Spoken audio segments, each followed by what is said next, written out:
여러분 안녕하십니까? 뉴스9 윤정호입니다. 민주당 내분이 최고조에 달했습니다. 이재명 대표가 참석한 의원총회에서 차마 방송에서 입에 담을 수 없는 말까지 나왔습니다. 가죽을 벗기는, 가죽을 새롭게 한다는 이른바 혁신을 언급하면서 온몸에 피를 칠한 것처럼 피가 많이 묻는다는 단어를 비명계 의원이 이 대표를 향해 쓴 겁니다. 공천관리를 맡았다 물러났던 위원장은 여론조사의 문제점을 적나라하게 고발하기도 했습니다. 어느 총선 때보다 공천 과정을 놓고 말이 많은 민주당입니다. 특히 그 갈등의 핵심엔 민주당 문재인 정부 때 대통령 비서실장을 지낸 임종석 전 의원이 있습니다. 민주당은 여러 사람들의 문제 제기에도 불구하고 임 전 의원을 공천에서 배제했습니다. 이 결정이 어떤 파문을 가져올지 먼저 이태희 기자가 오늘 공천관리위원회 결정부터 전해드립니다. 민주당 전략공천관리위원회가 서울 중성동갑에 전현희 전 국민권익위원장을 전략공천했습니다.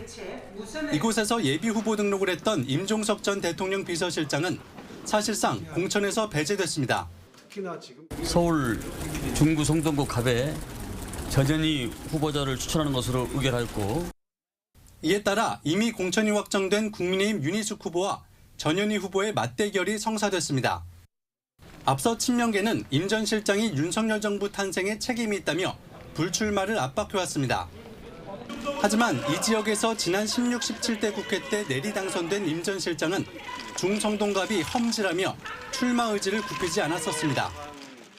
반대 의견도 있었습니다. 그럼 임종석 실장은 다른 지역에 투입하는 거 어떻게 아직까지는 논의를 한 바가 없습니다.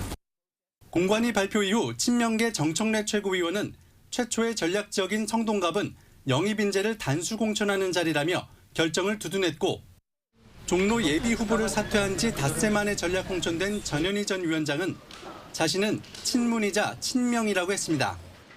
저는 대표적 친문입니다. 지금은 이재명 대표 체제의 민주당 당원입니다. 따라서 저는 친명입니다. 민주당 전략공관위는 오늘 밤 회의를 열고 전현희 후보와 함께 이른바 여전사 3인방으로 불리는 추미애 전 법무부 장관과 이현주 전 의원 공천에 대한 추가 논의를 이어가기로 했습니다. TV조선 이태희입니다.